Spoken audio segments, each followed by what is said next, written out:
Good evening, everybody. Welcome back to another. Am I really loud? Jesus fucking Christ! I just blew my own ears out. How's my volume, everybody? Let me. I got a new microphone and we've been turned up, and we got some new equipment, so we got some new sounds. But everybody, thank you so much for joining us here on another episode of the BIZARCAST. If you like the BIZARCAST, make sure to buy books from us over there at thebizarchives.com/shop. If you're in the US of A and you buy from us, you buy directly from us, we'll send you one of these. I don't even know why I you notice I like reach over to grab the thing like I'm going to show you guys here, and like I don't even got my fucking camera on. It's part of your process. It's part of my process. I mean, I wasn't going to mention it. Yeah. Arbogast says loud. No, just Italian. So anyway, guys, go over there, buy books. Follow us on Twitter and Telegram at the BIZARCAST. Go to our Substack over there at theobelisk.substack.com, and yeah, let's get right up in it. Let's go. Let's get inside of it. Let's get right up inside. Don't get Charles. Let's feel it on. Let's go inside.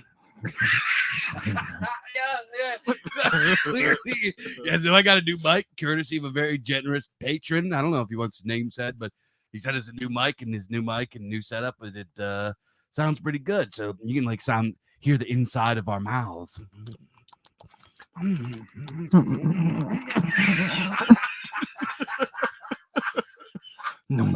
It's already weird.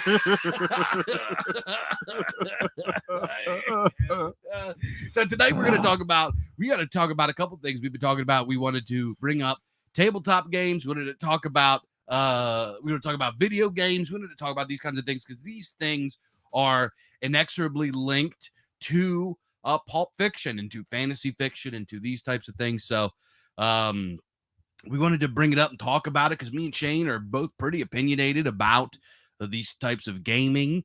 How many guys out there play tabletop, play video games? Press 9 in the chat if you're a gamer. But so this is an art form that is very much present and is unique to our epoch. A lot of people say, video game, why play video? People say that, like, why you play video game? Yeah. You turn around and they're like, you go and check it, knock on their door, open up their apartment, they're binge playing Elden Ring or something. You know what I mean? Oh my God, I forgot about Elden Ring. Yeah, you forgot about Elden Ring?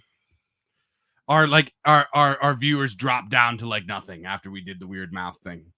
That was probably it was Shane's idea, by the way. Yeah, no more. We're gonna go down to 0. That's so gross. That sounds so gross. Weed out the week. So anyway, video games and tabletop games. Let's get right into it. So with video games, Shane, when did you? Because you kind of came to video games late, right? Yeah, for sure. Tell me about. Kind of. Tell me about it. So I grew up in the age of the ass end of Nintendo. I grew up in the age of Super Nintendo. So when I was a kid, I grew up playing Super Mario Brothers. Oh my God, there was like a really bitchin' X-Men game for the life of me. I can't remember what it was called. But yeah, those were the games I grew up playing. And then probably around the age of 12, 13, or definitely earlier than that, I haven't stopped playing video games. I haven't played video games. There was a period of probably a decade since I played video games again. It was only about 6 years ago that I started playing video games regularly. And so you came back to like when Xbox One, right? On console. You never like really had like computer games or anything. For the most part, no. I don't even own a computer. The last computer I owned had fucking AOL dial-up back in like the early 2000s. So yeah, it was mostly console games. I had Super Nintendo, I had Sega Genesis, I had a Dreamcast, a PS1, an Xbox One. I must have had almost all of them growing up throughout the years. So with me, video games, Obviously, those of us listening that are millennials, a lot of the Gen Xers too, grew up with video games as a pastime. Like that's something you, especially if you grew up somewhere that gets cold in the winter times, right? If you grew up somewhere that has significant snow, you were gonna be some sort of video game player. It's just, what are you gonna do? You're gonna stand outside in the freezing cold. What are you gonna do? You're gonna play video games. Plus, video games were like the hottest shit when we were kids. Growing up in the '90s. Also, we grew up in the age of arcades, which was like a huge influencer of video games in our lives. Yeah. Arcades were a big. It was like where you and your friends went to hang out. Yeah, me and my boys used to go to the bowling alley where they had an arcade. Yeah, bowling alleys were great. They always had arcades. Also, consoles back in the day were something to do when you were hanging out with your friends, because they all had couch co-op multiplayer games. So you could be like chilling with your boys and playing these games together. Yeah, big time. Yeah, absolutely. We when it comes to arcade, like I remember at the bowling alley, they had Gauntlet Legends. They had the Ninja Turtles game. Remember the Ninja Turtles? Oh yeah. Marvel versus Capcom. They had the X-Men game, which is like the multiplayer one. They had like all the Mortal Kombats. They had Area 51. They had, what was it, Deer Hunter? All the great games. Hell yeah, those.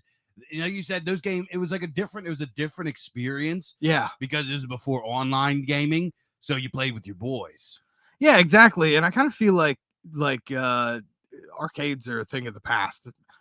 I mean, they're still around, but they're not like they used to be. They're not like where people were meeting up and hanging out with their boys. No, the ones that are like popping are the ones that are like marketed to adults. Yeah, like Dave and Buster's. Yeah. Oh yeah. Arbogast says he regularly drinks at a barcade. House of the Dead, hell yeah. House of the Dead. Yeah. Oh man, what a great game. That was a great game. There's a lot of that was so much better than Resident Evil, in my opinion. Yeah, I think so too. Yeah. I liked it better. There was a House of the Dead port for, I believe, Super Nintendo. No shit. Yeah. Or maybe it was later. No. I think it was maybe it was Dreamcast. I know I had the gun controller for PlayStation 1, and I had Area 51. I used to play that shit all the time. Really? Yeah. Damn, that sounds awesome. So me and Shane, because we are enjoyers of video, I wouldn't say that I'm a gamer, but I would say that I am an enjoyer, a casual enjoyer of video games. Yeah, I dabbled more heavily as in my youth. A little dabble do. Yeah, a little dabble. And, there's a few games that we're going to talk about tonight that I did have a little bit of an unhealthy, fixation with. Yeah, that I played a little too much and shouldn't have played that much. But yeah, what? I am a product of my generation. You know what I mean? Yeah, of course. Yeah. So let's do like a back and forth on our favorite games. And if any of them are, I know your list is far larger than mine is. Yeah, your list is probably a little less obscure than mine. So first of all, I want you to start off with your favorite gaming console of all time. Okay, so consoles. First of all, I don't know about the first, but I played a lot on PC very early on. Yeah. I PC was probably, I played things like DOS games. Yeah. We had there was very sim games. There was one that was called Sim Ant. I remember Sims. Yeah. Yeah. It was you had Sim City, you had Sim Ant, you had Sim Life. Roller Coaster Tycoon. No, that was a little bit later. That was a little bit later, actually. But then there was also games like there were RPGs. You had MUDs, which were called multi-user dungeons, which were text-based fantasy games. Yeah, I know what you're talking about. And then also there were games like Pool of Radiance, which very early D&D games from the 80s that we got just came in a box on floppy disk from somebody. Right. Yeah, so I played them. And then obviously, the consoles, my first console experience was an Atari. Hell yeah. My great aunt was moving and she got a new one and she gave it to my mom. And then my family played that, but it was like very basic stuff.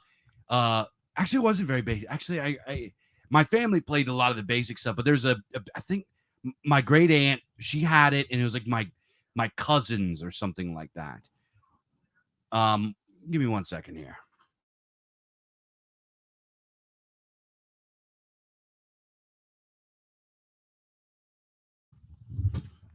So wait, what was I saying? Okay, so in this box was like a lot of like crazy stuff. Atari had a lot of weird attachments that went with the Atari. A lot of people don't know, because I guess the Atari had to at one point compete with the Intellivision and the ColecoVision, Right. which had keyboards. So Atari had a keyboard, and there was like one weird thing that had dials on it, and even had a printer. And there was a D&D game for our Atari. I was very, very young, so this is like my first dealing with. But I remember very clearly it had like a cassette player, a cassette tape, like memory card, and it would print out in the Atari printer like a character sheet that you had to like fill out. That's awesome. Yeah, that's pretty awesome. At least that's how I remember it. Like I could be like I was very, very young, so I didn't really play. But a little bit later, I got my first console was, I believe, was original Nintendo, and then we very quickly got our hands on a Super Nintendo and then a Sega Genesis. Right. So my dad and my grandfather on my mom's side were both guys that were really good at coming up with really good deals. Like they knew somebody had to get rid of it or fell off a truck. Who knows? Fell off a truck, yeah. So which one of those did you enjoy the most? So I wrote my list down of my absolute favorite consoles going down the list. And actually my favorite console of all time, and some guys are gonna Mike Spurg on me. This might be a spicy take. It's the original Xbox. Really? Yeah, I loved the original Xbox. And it didn't have my favorite games necessarily, but it had a ton of great games. And then it also had the 4 controllers. It had the internal hard drive. It did have a lot of multiplayer options. Tons. Yeah. It was like the first to offer like online play. Remember, SOCOM was on PS2. I don't know. I've never played SOCOM. So that was like OG. But the original Xbox, you had like what was that Marvel game that was sort of like you could pick? There's like a million superheroes, kind of like a dungeon crawler Marvel game. Marvel Ultimate Alliance, Marvel Heroes 2. You had D&D Heroes. You had Baldur's Gate Dark Alliance. And then you had the litany of shooters, Return to Castle Wolfenstein. You had Halo. You had like Quake 2. You had like it was just stacked with dope games. Yeah. You had one of the games that I really, really loved was Hunter the Reckoning. It was a World of Darkness video game adaptation. You had one of the games on Xbox that I like played the shit out of, Top Spin 2. It was a tennis game. It was dope. You had Knights of the Old Republic, on and on and on. I can go all day. The original Xbox was a dope system, and on top of it, the controllers were really sturdy. They like weren't too small. They you were could fucking bludgeon a moose to death with one of those controllers. The big ones, and then it'd still work. I love the original. Everybody knocks on that and like makes fun of it. It's like a meme now. I love that controller. It's like a trident. Yeah. Patrick Bateman says Baldur's Gate 2 was amazing. We'll get into that. But so yeah, original Xbox was my absolute favorite, and I'm gonna go down the list. After original Xbox, original PlayStation. Yeah. Original PlayStation, and then Sega Genesis, and after that PS2. After that, Sega Game Gear. Oh. Sega Game Gear. After that, Game Boy. Okay. After that, Dreamcast. And then after that, Super Nintendo. All right. That's my list. Did you have Super Nintendo on there twice, or was one of them original Nintendo? No, I only had just Super Nintendo. I had Game Boy. Oh, Game Boy. Gotcha. All right. What's your reaction? How do you like my list? I'm surprised. I didn't think that you would have the original Xbox and the original PlayStation in the top 2. Because ironically, those are at the bottom of my list. Really? Yeah. My number one favorite console is Sega Genesis. That's Uh, respectable. it's just such a solid system. It came with so many incredible games, and I was young enough that it really ingrained that style of the art of those games and the music of the games and the play style. It really ingrained it into me as a person and influenced my future preferences in video games. Yeah. After that, Super Nintendo all the way, because that's what I started on. I love those games. After Super Nintendo is probably Dreamcast. Dreamcast was all right, but I really felt like it was lacking in games. Yeah, that's the big criticism. It just didn't have that many games, but it did have that really cool. It had a very OG Xbox reminiscent controller, except it had that little window set up with the pop in and out thing with the screen on it that displayed little pixelated art from whatever game you were playing. That was crazy. That was really cool. After Dreamcast, I've gotta put I've got to put PlayStation 1, and then after that Xbox One. Xbox One goes on your list? Oh, I'm sorry. I mean first Xbox. Xbox. Original Xbox. They have all these fucking names now. It's confusing. Yeah, the original Xbox, and solely because I really feel like that was like this really big intermittent sort of transitional liminal period for video games where we were transitioning from like the great old pixelated art style that we grew up with into modern day graphics, and I just felt like the art style of those two systems was really blocky, and it just wasn't done well. But it was like a necessary step into getting to where we are now. You know what I mean? Mm-hmm. I don't agree. Well, you're wrong. No, I'm right. I don't think you are. I'm big time right. I think you're big time dumb. Fucking wrecked. No, I think that those two systems were the best. I don't think that the 360 or the PS2 or any of the consoles since have like lived up to the level of those two consoles. Well, no, PS3. I mean PS3 because original Xbox came out with PS2. Yeah. All right. One console that didn't make my list, even though I did play some of it, was Nintendo 64. I didn't. It has 4 controllers, has big controllers. There's some games on there that I did play a lot of. Everybody played Super Smash Brothers. I just didn't have a lot of experience with a Nintendo 64. When I was a kid, I had a babysitter that had a Nintendo 64, and I remember playing Super Mario Kart on it, and I loved it. But that was like the only experience with a N64 that I ever had, so I just don't really have enough to go off of. N64 had like a few real bangers that Mario Kart 64 like changed the game. Yeah, I mean? Yeah. That all kart racing games were like just a duplicate of that game after that. Super Smash Brothers was like a big deal. And there was a few games that were really fun, but they weren't really like they didn't really change the game, but they were still fun games. Conker's Bad Fur Day. There's some fighting games. You know what system I actively hate? That I didn't even put on my list is the fucking GameCube. I hated the GameCube. That was such a fucking monumental failure of a console. I can't believe that they ever managed to get it off the ground. You know what? It wasn't a failure. It was like one of the best selling systems, and nowadays from that generation, it like blows out the Xbox and PlayStation. They're fucking garbage. They're gay. They're super fucking gay. They're real gay. It's just like here's the thing is like Nintendo.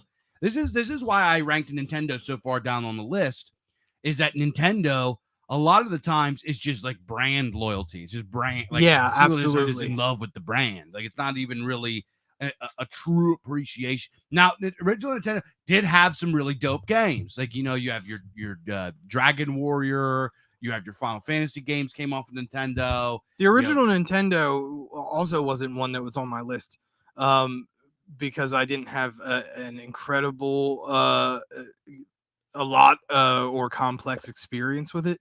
But from what I did, I really enjoyed those games. Like the original Mario was a really fun game. I don't have love for the Nintendo brand. I don't know.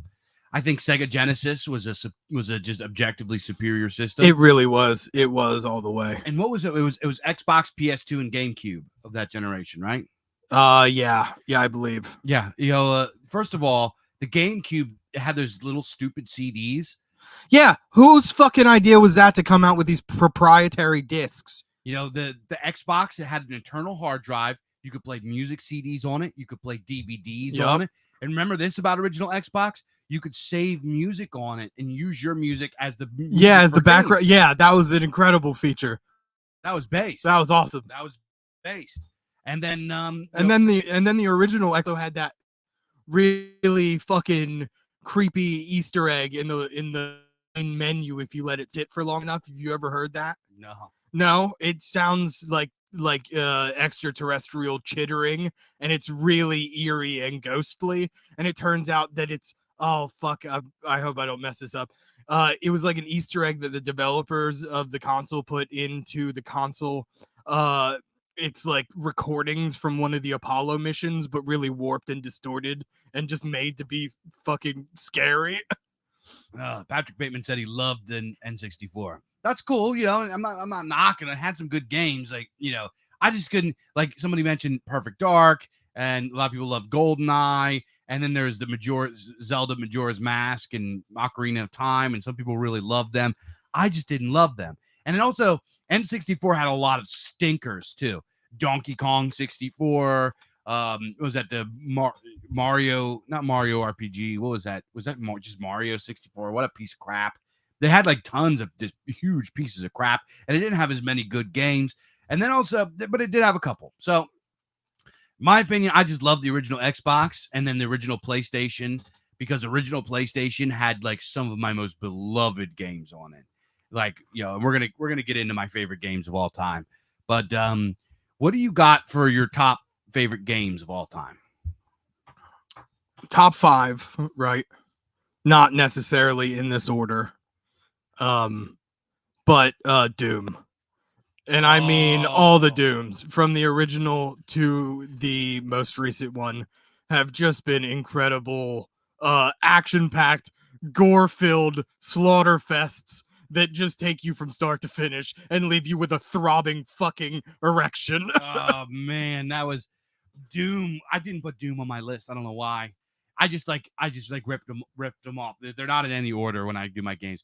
But Doom is a great man. Doom was fantastic. It was such a good game. And an amazing concept. The first 3 Dooms are just like the first 2 Dooms are just masterpieces. Yeah, they really nailed it. And then dude, if you go play Doom on PC, they have like so many mods for it. Oh yeah, it's insane. Oh, people pretty much like just make their own games out of Doom now. And they're all good. It's so cool. Yeah. It's so cool. Next on the list is Super Mario Brothers. Man, really? Like I said, that's Super Nintendo's what I started on, and out of all the games I had for Super Nintendo, Super Mario Brothers was the game I consistently played over and over again. It was my first experience with like gamer rage. I was just like, I could still sit down and play Super Mario Brothers for hours on end. Really, I can't. Platformers frustrate me too much. Why? I don't know. I just hate them. Too hard? Yeah, it's like, I don't know. I just.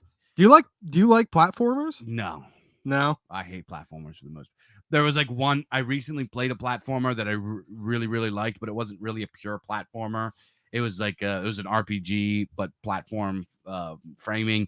It was called Monster Sanctuary. Oh, gotcha. That game was great. Not bad. It was based. It was more than not bad. It was a great game. Hell yeah. Yeah, it was a lot of fun. It was like I was actually pissed when it was over. It was like, oh, those are the good games. Yeah, those are the good ones. You're pissed that it's over, but it's good that it was over. Yeah, it leaves you with like a sense of completion. Yeah, excellent game, Monster Sanctuary. So the next one on my list is actually, I do believe, N64 game, and that's Star Fox. Oh, so I fuck with Star Fox. Well, the first Star Fox was on Super Nintendo. Was it? Yes. Okay. I don't know if I played that one. I for sure played the N64 version, and I used to lose hours to that when I played it. It was just a fun game all around. After that has to be one of my easily one of my favorite games of all time, and that is Streets of Rage for Sega Genesis. Oh, great pick. Great was one. Such an incredible game. Just a side-scrolling fuck 'em up game that never really had any real completion to it, unless you were really, really good at the game. It was ultra challenging but ultra satisfying. You just like pull up and you just like punch the knives off of bad guys. And yeah, you start, pick them up and use them against them. You start stabbing at random. You had big fat semi-bosses that would spit fireballs at you. Dude, Sega was loaded with great beat 'em ups. Sega was an incredible system for this type of game. You had, what was the one you just said? Streets of Rage. Streets of Rage. You had Streets of Rage. You had Double Dragon. Yup. You had Battletoads. You had Knights of the Round. You had Golden Axe. Oh my God. I can't believe I forgot to fucking put Golden Axe on my list. I know, that's right up there with Streets of Rage. Listen, I shit you not. Look at this. Hold on. I have right there. I have both Golden Axe and Streets of Rage downloaded on my phone right now. My man, pots and pans. Look at that. Yeah, two of my favorite games ever. And then the last on my top 5 list is Glider.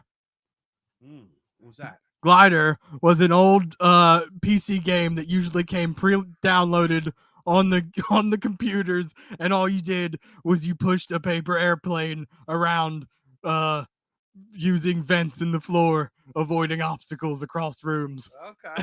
All right, I guess.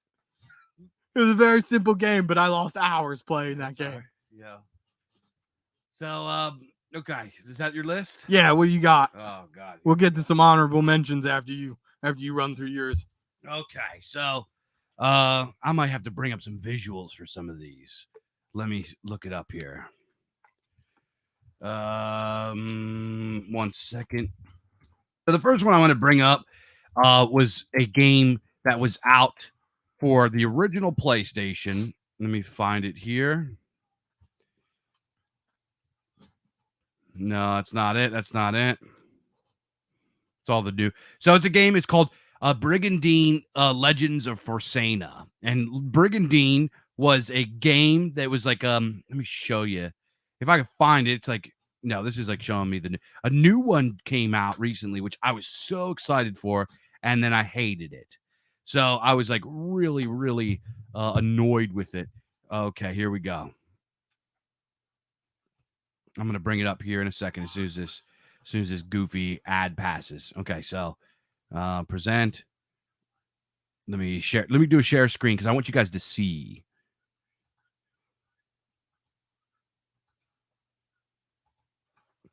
So yeah, this was the game here. This is called Brigandine Legend of Forsena. It's for original PlayStation. And this game was a strategy fantasy game where you would select a like general or like a hero. You would get this. It had a story to it, but the story was kind of a backdrop. It wasn't really that important. And pretty much you used magic to like build this army of all of these like mythical creatures, golems and griffins and dragons and vampires and various warriors. You get the picture. And what you would do is you would go on to like a hex grid. And let me see if I can fast forward to show some battles. You would go to a hex grid and you would battle other people and try to take over more territory on the map. And as the monsters, as your army, the creatures in your army, there's like a centaur there, like as they would level up, you would get like an evolution tree. So it's like if you had started out with like, I don't know, some sort of ghoul or something like that, it would then become, you could either choose demon or vampire, and then it would become like a demon, and then you could choose arc demon or this kind of demon. It had these like trees of evolution to it. So it was really, really just a dope game that you could just lose tons of hours on. And this is a turn-based strategy. I have recently really come to appreciate turn-based games. I love them. I love turn-based. It's my favorite. And so Brigandine was just a fantastic game. And it's one of those games that has a big cult following. So if you try to buy it online, you're talking hundreds and hundreds of dollars. That's insane. Hundreds of dollars. It was a really, really great game. And the sequel to it sucks. So that was that. And then my other one, here, I'll bring it up so it looks a little bit bigger there.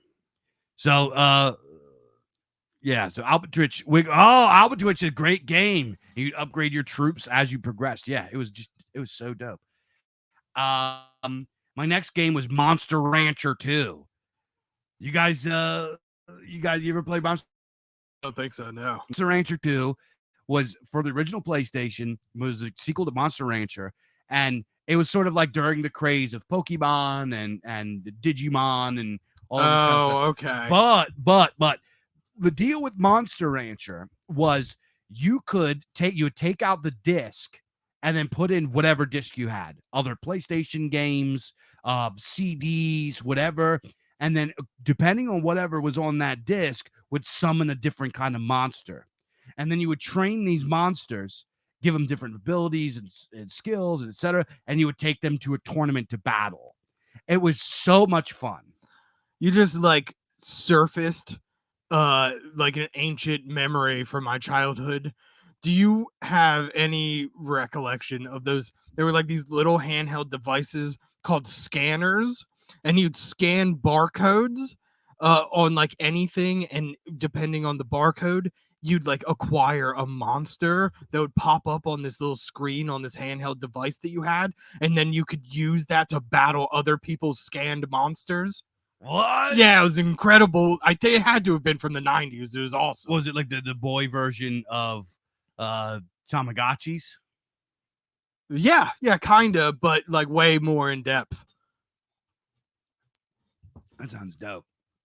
So I'm gonna blow through some of these because you guys are gonna know about these. Next up, I have both together Final Fantasy 7 and 9. I've never played any of the Final Fantasies. A lot of people would put 6 in the greatest Final Fantasies. I never finished 6. I had a sneaking suspicion these were going to be on your list. They're like, in my opinion, like the most magnificent stories in video game history. Like they were just 7 and 9 were just like it was like to me they're like on the level as far as like story and experience of these games. They're on like the level of like my favorite books. They were just wonderful, magnificent storytelling experiences. I think I never played them just for the sole reason that the animation style is off-putting to me. Well, Final Fantasy 7 is it's like blocky. They're like real Japanesey. They're not that. They're a little bit. They're pretty Japanesey. They're a little Japanesey, but it's not like because I'm an anime hater. So it's like you're like triggering me right now and upsetting me. So it's not my fault you like anime games. Oh my god, I am going to cry. I'm gonna look. It's not my fault you like weeb games. Yo, I'll fucking.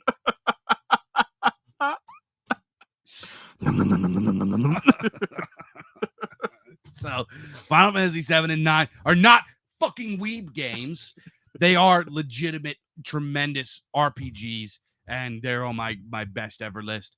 And then speaking of best ever list, I wrote down Baldur's Gate 1 and 2 for the PC, and then plus Dark Alliance. So Baldur's Gate Dark Alliance. I fuck with it, yeah. Yeah. Everybody knows about those games. After that, I have Diablo 1 and 2. Diablo is on my honorable mentions. And then I have another JRPG, Star Ocean. I've never heard of First Departure, I believe it was, for the original PlayStation. It was like the first RPG to incorporate like action RPG elements. It was fucking based. Great game. It sounds pretty rad. Yeah. Move on. Return to Castle Wolfenstein for original Xbox. Yeah, for sure. Yeah. I mean, Wolfenstein in general has to be on the list. Yeah. This is probably my worst, like, EverQuest. EverQuest? This seems like one of those ones that you probably lost quite a few hours to. When I was in 9th grade, I broke up with my girlfriend so I could play more EverQuest. Savage. She was breaking my balls too much. I was trying to, I was trying to raid the Ixar towers with my guild, and she kept calling and calling and calling. Yo, pissed me off. Guilds over girls. Guilds over girls. Guilds before girls. Yeah. Yeah, so that was like epic gamer moment. And then I played quite a bit of EverQuest Adventures for PS2, which after SOCOM, the only other online game that PS2 had at that time was EverQuest Online Adventures, which came with the modem to plug in to hook up online play. Yeah, so EverQuest was they called it Evercrack. It was the first. I've never got into like MMOs before. I've never like every time anyone ever discusses an MMO, it's like intrinsically linked to someone's addiction to MMOs. It's bad. Yeah, I just had no interest in being MMOs. A part of it. No, the MMO should just become illegal. I'll be honest with you. As much as I like love that one, I loved Ultima Online, EverQuest. Like, this is how bad my addiction was. Sometimes I will listen to the menu music, the loading menu music, to get my fix so I don't think about downloading it again.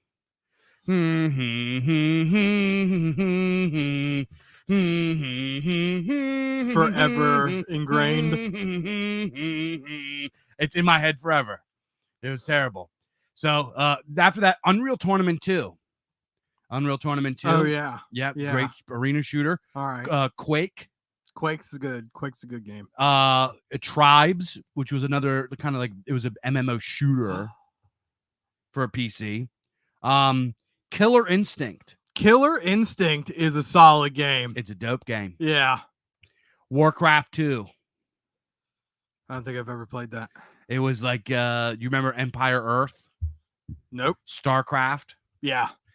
Warcraft 2 was like, came out like a year before StarCraft or a year after StarCraft or something. Same kind of game, except with orcs and stuff like that. So Warcraft 2, Empire Earth, speaking of. After that, Conan Exiles. Yeah, I know how you like your Conan Exiles. I don't like it. I hate it, actually. Oh, yeah? Yeah, because I played... it's like one of those games that you play too fucking much, and it sucks away too much of your life. I can't get into those, man. Oh, they just like... Their time sinks. Oh, my God. Conan Exiles was bad for me to play, especially to play online, because there's the dynamic of, there's like Discord servers, and there's the dynamic of having clans that like rival each other and stuff like that. And considering that, I'm a fairly charismatic guy, and like you guys here, I'm just gonna say it. You guys know here can like, have a feeling about my power level.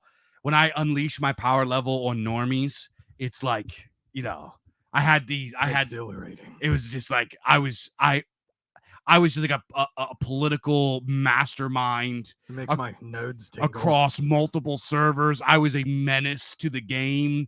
It got to, like I was just telling you earlier, I signed into Conan Exiles pretty recently, and like 3 servers in a row banned me. I haven't played Conan Exiles in years. That's how like ridiculous my presence on these games was. It was like I didn't even like really have to play too much. I just like manipulated people. I like mold my way into other clans and had agents and ears in every clan and would destroy them from the inside and steal all their. That's just investing far too much time into this game. It was I lived out my Machiavellian fantasy of being a super villain. It was ridiculous. It was so bad. Dude, listen to this. This was really bad. I had there was this one clan of kids. They were like 12, 13-year-olds, right? And I guess they weren't that young. They were a little bit old. I guess they were like 14, 15 or whatever. And they were really good. And they were like a big problem. They built this gigantic tower in the mountains on top of this mountain peak, and they just built it so like I formed an alliance with every other clan on the server to take down this tower and to wipe these guys off the map, and they repelled us. We came after this guy like a horde. Like literally, there was like 8 of them and like 80 of us. Like just like we were like a legit army, and they repelled us and beat our asses, and we went running off with our tails between our legs. So that's insane. I found there was a girl in a clan that I was like friends with, and she was like, she was like a nice looking girl, had a nice voice and all that, and I got her to infiltrate them. And what happened was they were like, she said that she didn't like prompt this at all. They're just like horny teenagers, and they were like talking dirty to her, like sending her like nasty shit and stuff like that. And she was like, I gotta tell their fucking moms. Like, this is ridiculous. They can't be doing. I was like, wait a second. So I fucking blackmailed them to like go attack the admin clan that they didn't know was the secret admin clan to get themselves banned from the server, or I was going to blackmail them, or I was going to release it to their parents. That's savage. I blackmailed teenagers. That's fucking ruthless. I hated them. They embarrassed me. What is wrong with you? They conquered. How dare they stand up to me on my server? I was the king. Holy fuck. Yeah. I'm fucking a little uncomfortable. I was like, that was a slimy story. I was so mad. I didn't all I did was I just like sent a mole in, and then she came back with this information. She was like really grossed out. And her information she returned with was essentially child pornography. I don't know. She didn't tell me what they sent. All right. She didn't say, I didn't ask, but she said that they sent. So, I did hear the voice recordings. And they like went off they were just scumbags. They were just being horny scumbag teenagers online, right? Right. And I just used that against them. They shouldn't have been doing that anyways. No, I'm not in any way saying you're in the wrong here. Yeah. And it was crazy. I used to like get clans to attack each other under false pretenses. I used to send have guys on alternate accounts rob clans and then blame it on other clans, and it was just it was insane. I had these guys they made a new clan with the clan name that was spelled exactly like the other one except with like a little space in the front, so it like you couldn't tell that it was a different clan name. And they went and they just completely trashed this other like big ass clan, and they just like had this big giant clan war and like destroyed each other, and they actually ended up having like a big like fight, and like it was like it's like the most toxic, rotten game I've ever played, and I flourished in it. Terrible. Don't ever play Conan Exiles. Is that the bottom of your list? No, bottom of my list is Wizardry 8. Wizardry 8. Mm-hmm. So what you got honorable mentions on there? No, I probably just you do yours. I just got done admitting to the world what a fucking villain I am in Conan Exiles. Hey, I love it. Fuck those kids. Not literally, but dude, those kids like literally. Okay, so you guys don't feel bad. After they like repelled us, first of all, they like brought it on. They were like talking about people's moms. They were like being what shitty 14, 15-year-olds are online. Yeah, calling us N-words, calling me like whatever, but they're just like being like as inflammatory as possible, right? And so we tried to raid them, and then after they repelled us, they mocked us for like days and showed like we're dropping like interracial porn in the server to like mock us, say that they were effectively saying that we got cucked and buck broken and like all this kind of. So I was like, I was so like filled with hate. If I like knew where these kids lived, I would have pulled up and beat some little kids up. I hated them. I hated them so bad, so bad. All right. Well, there's that. Okay, honorable mention. hey, press 9 in the chat if you feel me. Press 9 in the chat if press 9 in the chat if you've ever wanted to beat some kids up. Yeah. Yo, you ever like inflict violence upon a child? I mean, not like to what degree? Not like spank your kid, but like a little, not like a little kid, but like a kid in public, like gives you shit and you fucking straighten him out. I straight up Spartan kicked a 3-year-old in the chest once because she was throwing a temper tantrum. Why'd you do that? Because she was throwing a temper tantrum. Was this your kid? No. It's someone else's kid. Why'd you do that? Fuck that kid. That's fucked up. That's a 3-year-old, dog. Yeah, well, now she knows. Jesus Christ. Well, I Spartan kicked a 12-year-old, 14-year-old, 13-year-old, something. I don't know how old he was. Yeah. So I went to the movies with my girlfriend at the time. It was before I met my wife. Hold on. Just so the chat doesn't think I'm a psychopath, I didn't like full on Spartan kick a kid in the chest. It was like a push with my foot. Yeah. You're saying I didn't like stomp a kid. Fingal's like sick if true. No, there's no way he didn't like that would be real. Yeah, if I like Spartan kicked a 3-year-old in the chest, I'd kill a 3-year-old. Yeah, but I did straight up so I went to the movies with my then girlfriend for the time. And there was this like 14, 13-year-old, I don't know how old he is, 12 to 14, like typical young teenager, like little piece of shit kid, right? So me and my girlfriend are walking up and this kid's there and he like opens a door for us and he like does this obvious pass at my girlfriend, like looks at her ass and like winks at me and raises his eyebrow. Like that's grounds for an ass whooping. And I was like, all right, you little shit. Like, what were you laughing at? Shane, Kid Slayer Hawks. So we go in, and then at the movie theater there's this arcade that I'm standing in line with my girlfriend, and she's like, oh, well, what can I get? Popcorn? She's like looking at the menu. I look over at the arcade. That same shitty kid is over there, like doing like humping motions and like he's gonna like make my in front of his crotch, like he's whatever. I got you. Doing the thing with his mouth and the 2 fingers, like really, really. And I was like, all right. So I walked into the arcade and he's standing between these 2 arcade games and I just kicked him in his chest and launched him. And he landed real fucked up behind the arcade machine and he started crying. And his friends like, dude, what the fuck? And I just fucking walked off. You should have kept going. But you know what? Like, fuck him.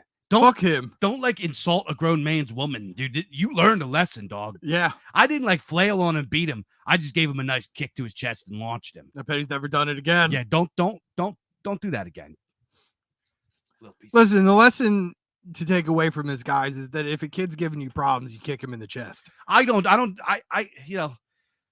if a little monster like that, I also don't have this like hang up. You should never hurt children. Dude, children, fuck children. Violence is the greatest motivator. Yeah, not fuck. You should protect children. You should be nice to children. But if they're like brat little shits, little scumbags, hang them up by their feet, toss them, kick them, pull their teeth out, make clothing out of their skin, make child leather. And wear it to their home and hug their mother. Chleather. Make chleather. Hey, Mom, how do you like my chleather sleeves? Today we're tanning chleather.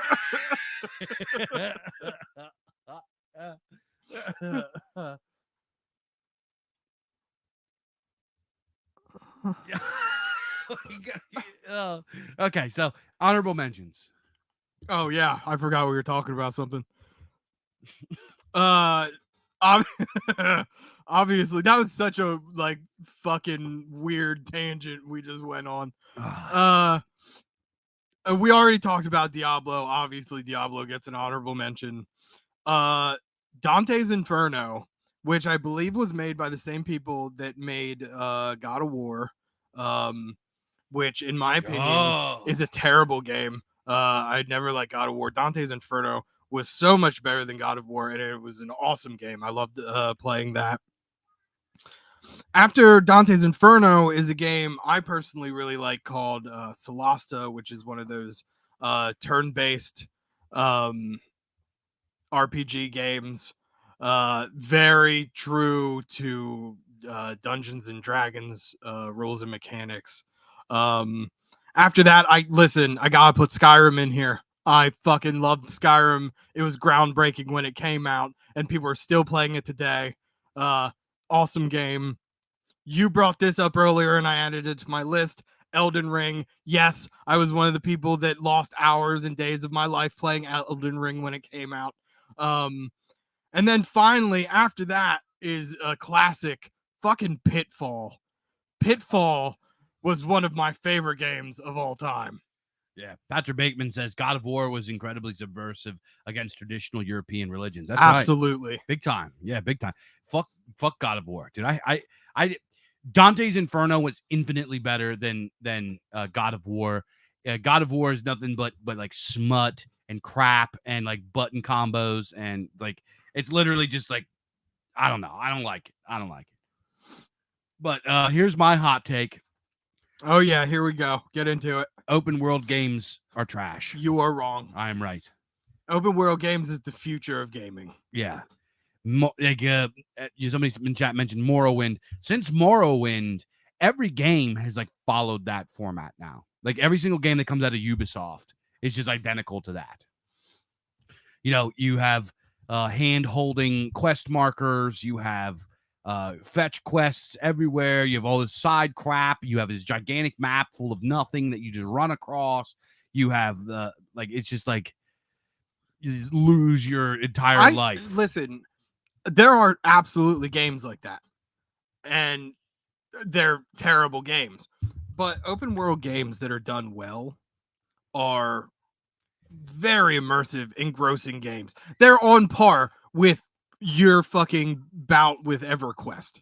They're incredible games. And like I was just talking about with Elden Ring, right?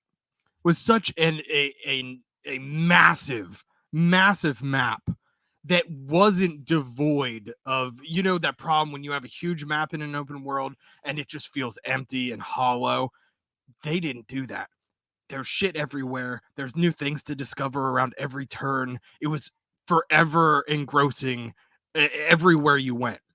Did you know that developers from like mainstream game publishers had like a spurg out like salty about Elden Ring because they said it sucked?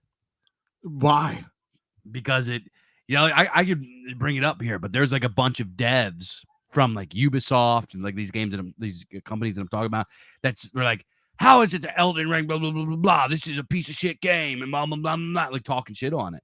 Sounds like a whole bunch of sore assholes. Sounds like some salt. Sounds like a salt mine. Some salt. Yeah. These guys, they were saying that because despite I fooled around with Elden Ring. I didn't get into it because I don't like open world games. But Elden Ring was interesting because it broke a lot of their rules. It really did. Like what you were mentioning with like this hand holding quest marker bullshit. There was none of that in Elden Ring. Elden Ring is obviously a Souls game. And if anyone's played a Souls game, you know that they don't hold your hand for shit.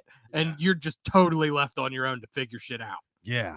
So these goofballs that are like belly aching and moaning and getting all butt blasted about Elden Ring, that's literally what happened. Is Elden Ring broke their rules, and like you go see this with game development And also the kind of people that are involved with these big AAA game companies now are not people that have high levels of mental elasticity. No. These are people that are very rigid thinkers. They're very unimaginative. They're very politically motivated, obviously. These are not the kind of people that like change, and they're certainly not the kind of people that like change to something that they regard as the rules, right?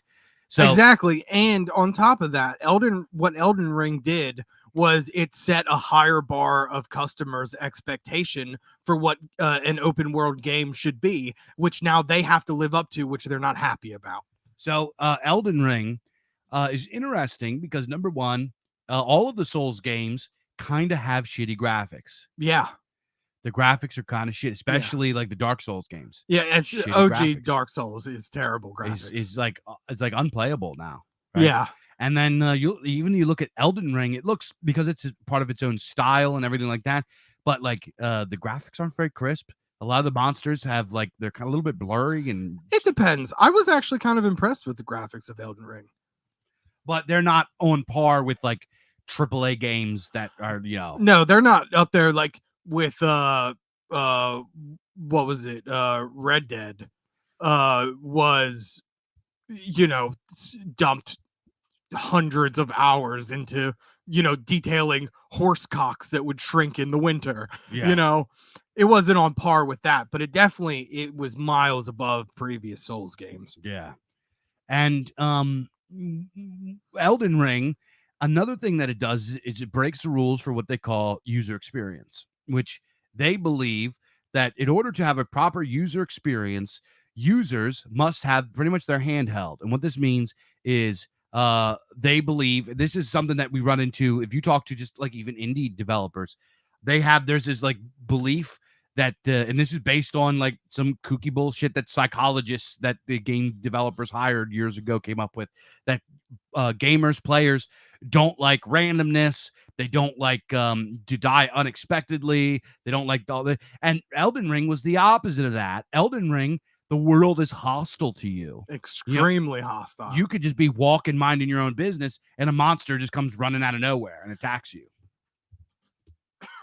And another thing about Elden Ring is they really were able to pull off that style of gameplay in an open world because it rewarded players that explored every corner of the map, because every quest led into another one, and eventually all these lines converged. And if you were thorough in your playthrough of the game, you didn't miss anything.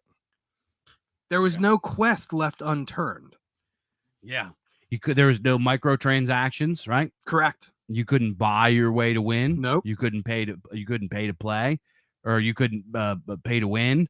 Like there was none of that. It was, you were thrown into a world with very little explanation, very little hand holding, and there was no real like. Here's the thing, especially when you play like something like the new Assassin's Creed open world games. And I recently just like stopped playing Odyssey. I was playing Assassin's Creed Odyssey, and there's some stuff to it that I liked. First of all, the combat controls are just too complex. Yeah. It's just like too much bullshit. There's too many like different skills. It's just too fucking much. And then on top of it, there's just this completely empty world that you just take so long to run across or ride your horse across. And like, it's just, it just gets samey after a while. I stopped playing it.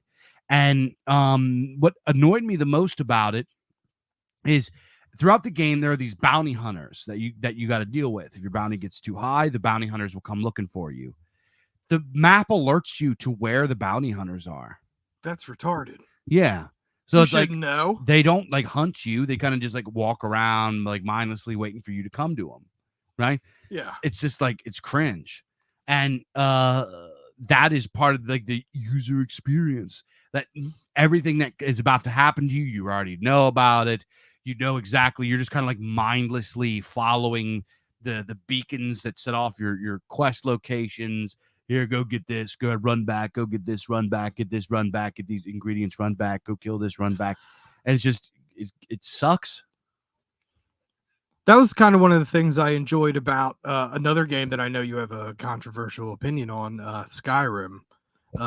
which is like, it was also very possible in Skyrim for a bounty to be put on your head and for a bounty hunter to come for you, but it never gave you any indication. Some guy was just randomly attacking you, and it was only after you defeated him and looted his body did you find a letter employing this man to assassinate you. Yeah, like that. So I don't hate Skyrim. I just don't love it. I don't love any of the Elder Scrolls games. What didn't you like about it? I don't like open world games. I don't like having too much freedom because like a linear direct path. I like a linear direct path that is. I don't like to run across the map. I can imagine that linear games would be much easier for someone with. Well, and I mean no offense when I say this, but the attention span that you have. Used to say ADD retard. You can say it. Yeah, because I can imagine you would just get fully distracted by side quests. No, I every single one of these games, I follow the story and the quests for a little bit, and then eventually I'm like, if I go into this room and I close the door, I can kill everybody and take their shit. And then I even if I start out, I'm like, okay, this time I'm not going to be a murder hobo. I'm going to be a noble warrior, blah, blah, blah, blah, blah. And I always just end up being a murder hobo. It's so hard not to be a murder hobo. I'm like, in like any game. I always end up Morrowind. My goal in Morrowind when I played that was to be able to just like kill every character in the game. Yeah. Because you'd have wares if you have coin, and then you slaughter him and take the coin. And his wares. Yeah. Dirty fucking Khajiit. Fucking Khajiit. Yeah.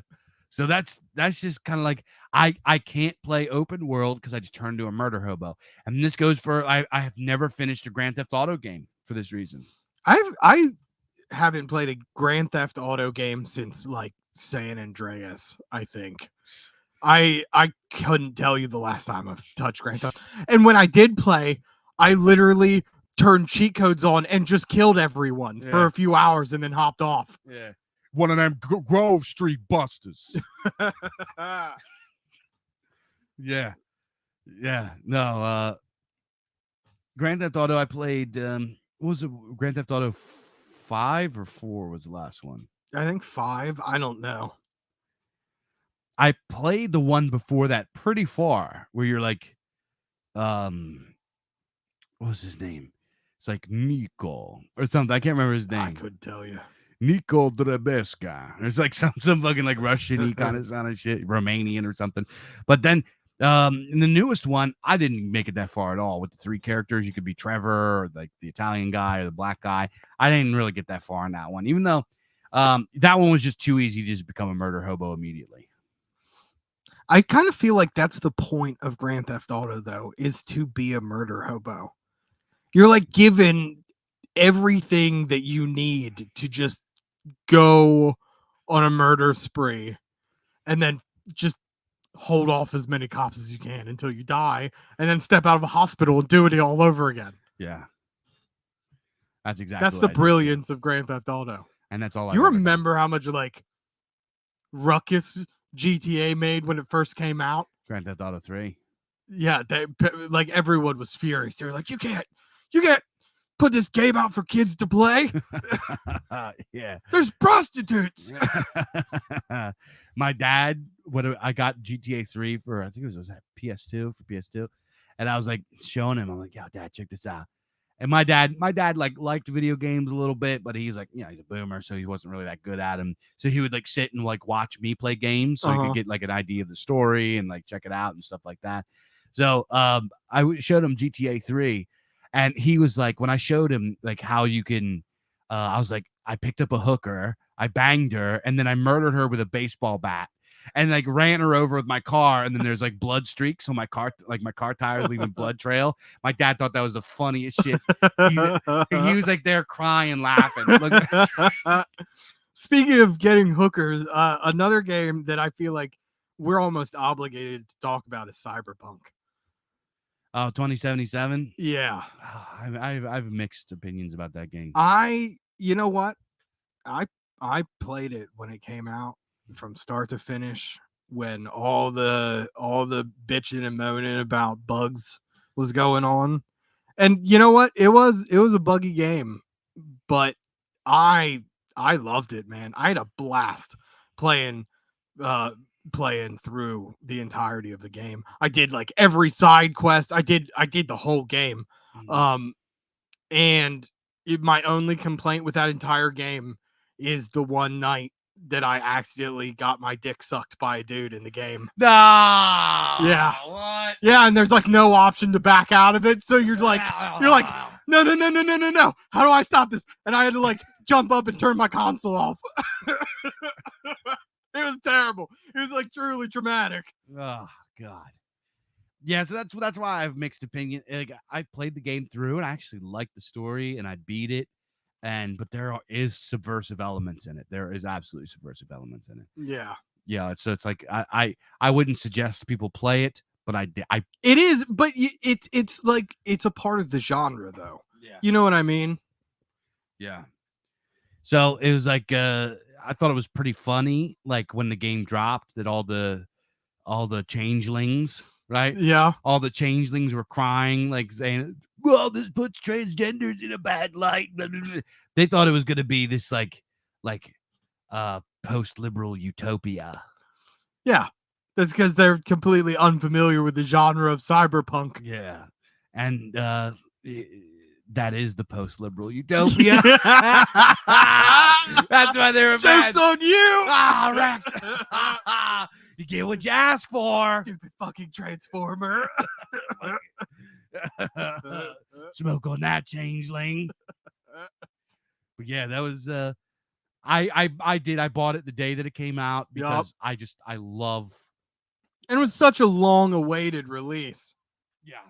I do really like the tabletop game, the Cyberpunk. Oh, Nullis, or I mean, For Null is in the chat. Cornelius Nolan, our boy, lead dev on our Grim Earth. It's called Grim Earth now, a video game project that you guys can go check out over at t.me/Grim Earth with a U. GRIMURTH.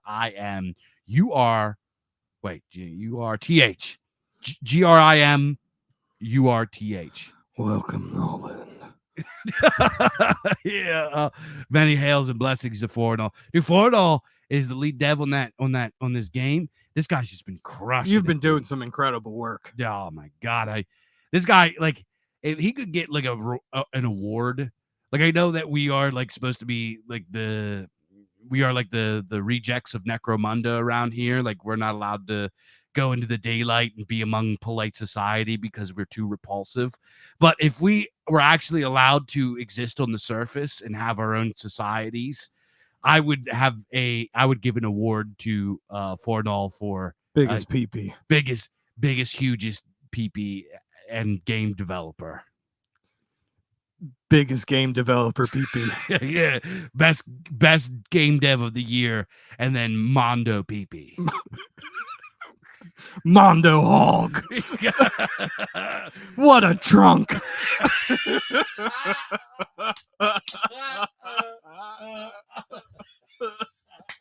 What a trunk on this boy. Girdle thine trunk. Oh man, what a bunch of weirdos. Okay, I'm sorry for it off. That's we're so weird. We're so proud of you. Yeah.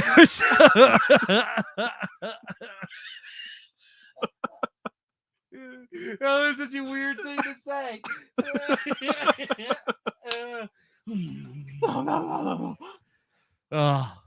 So anyway, man, we're going over an hour here, so we didn't even get to tabletop games. Keep it going. You know, keep it going. We can touch on some RPGs. Okay. Some TTRPGs real quick. I'm gonna get some water. Let's take a little break. I'm gonna run a cool ad. You guys don't go nowhere, and we'll be back in like, I don't know, 3-4 minutes.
All right, folks, we are back.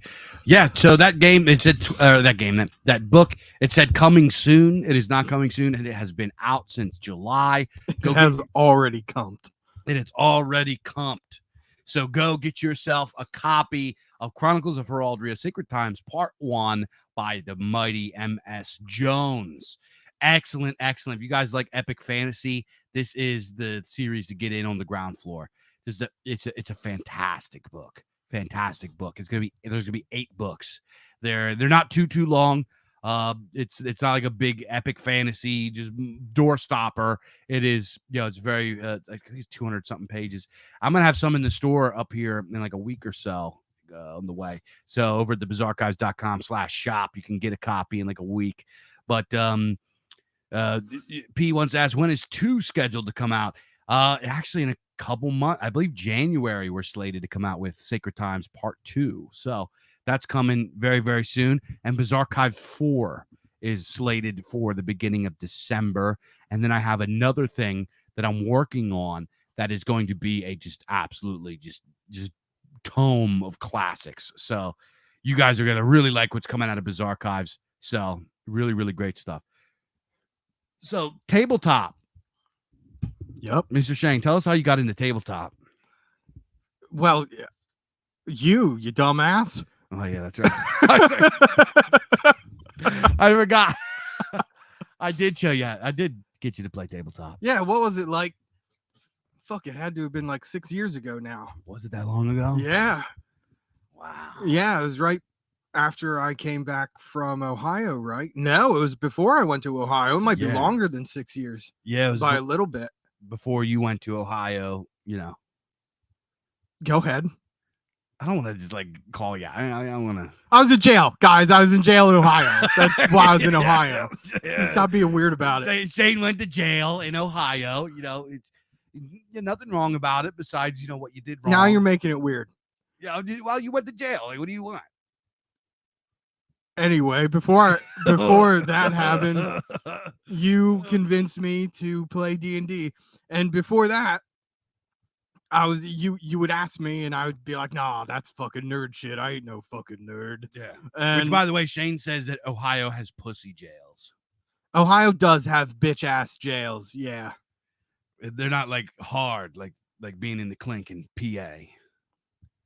Are you like repping PA prisons right now for being hard? For being hard as fuck. I'm hard as fuck. No. Oh, okay, let's talk about D&D. Okay, enough of the jail talk. And yeah, you roped me into playing Dungeons and Dragons 5e. Now I know for many of you guys have been playing tabletop games for probably most of your lives. Those of you that have played or do play, I'm a relatively new player. About 7 years I've been playing. I came in with 5th edition Dungeons and Dragons. That's what I'm most familiar with. That's what I still play every Monday. I DM my own game every Monday. But yeah, I love Dungeons and Dragons. What was when you first came around, started playing? What was like your impressions of the game at first, coming in with, like thinking it's gonna be nerd shit? Like I remember now, you're like, I'm not gonna like it. I remember you were like, yeah, I was very adamant. I immediately fell in love with it. It was the most dramatic shift of my opinion that I may have ever had.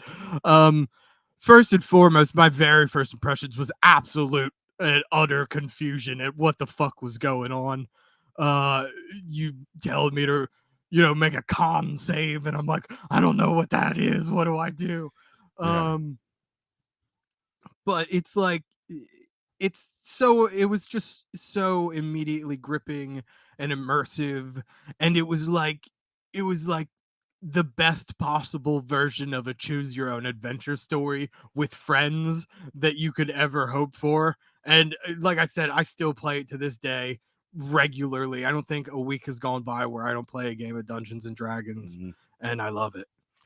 Yeah. So, and also it's also going to be a little bit confusing coming in playing with me, because I've been playing since 2nd edition. You know what I mean? Yeah, which is entirely foreign to me because I have absolutely no experience with previous editions. So when we were playing 5e, I had tons of house rules that you've probably like discarded playing your own game.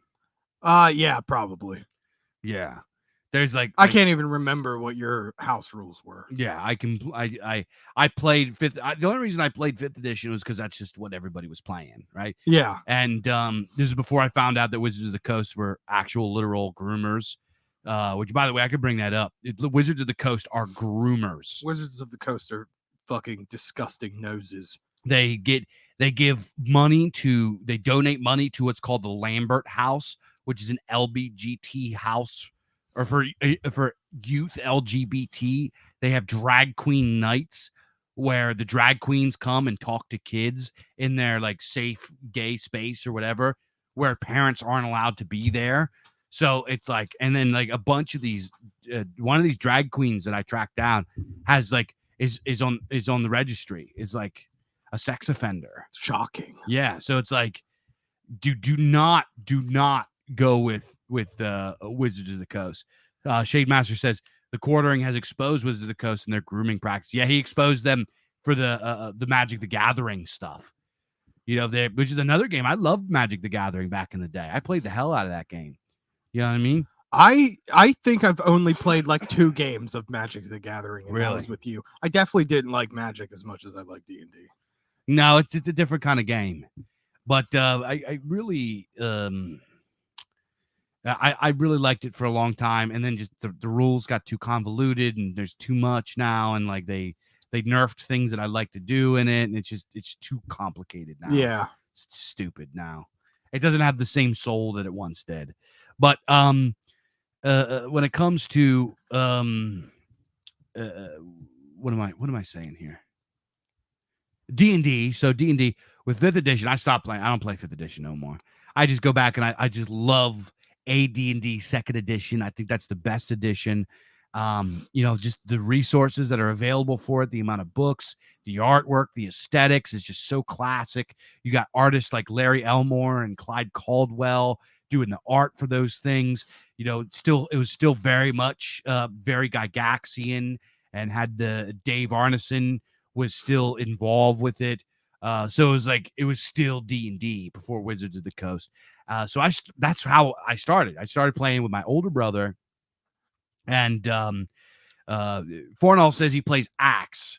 I have not played Axe yet, which is called Adventure Conqueror King system. It's like a D&D clone, except it's like, that sounds based. Yeah, it's supposed to. A lot of people really, really love it. I haven't played and see, it yet. That's like the big problem is, you know, I spent all this time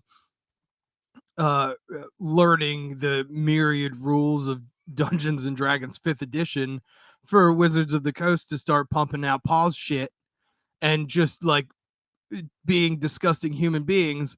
So there's like this sort of fine line that you walk between like preserving the integrity of the game and not supporting the degenerate fucking heretics that make it. Yeah, it's gotten off the rails too.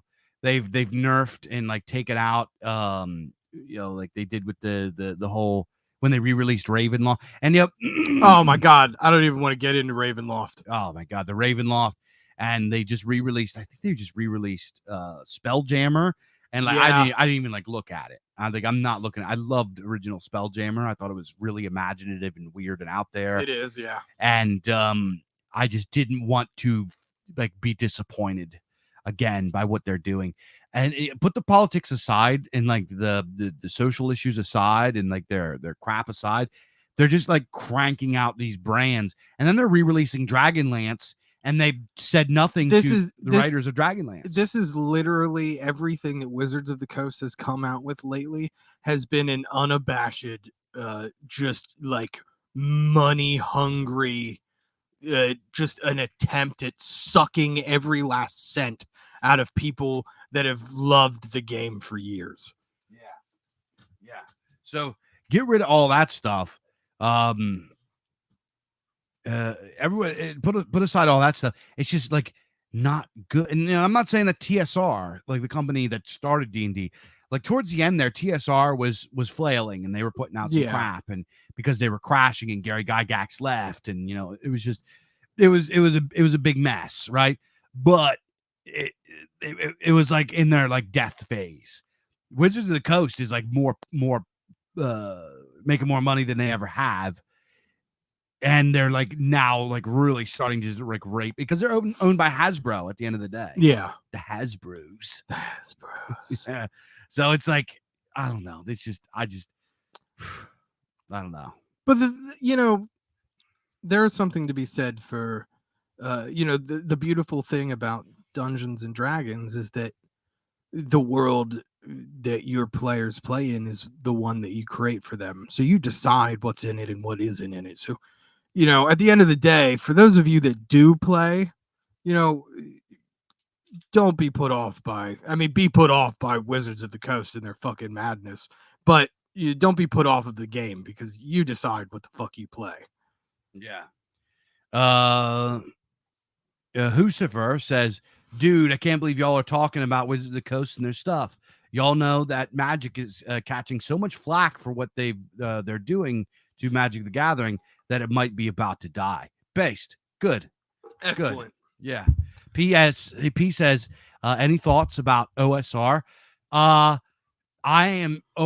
is 50-50. Some OSR is brilliant and awesome, and like I support it big time. Some OSR is unimaginative and grifty and like paused, right? So it's like it's 50-50, depends.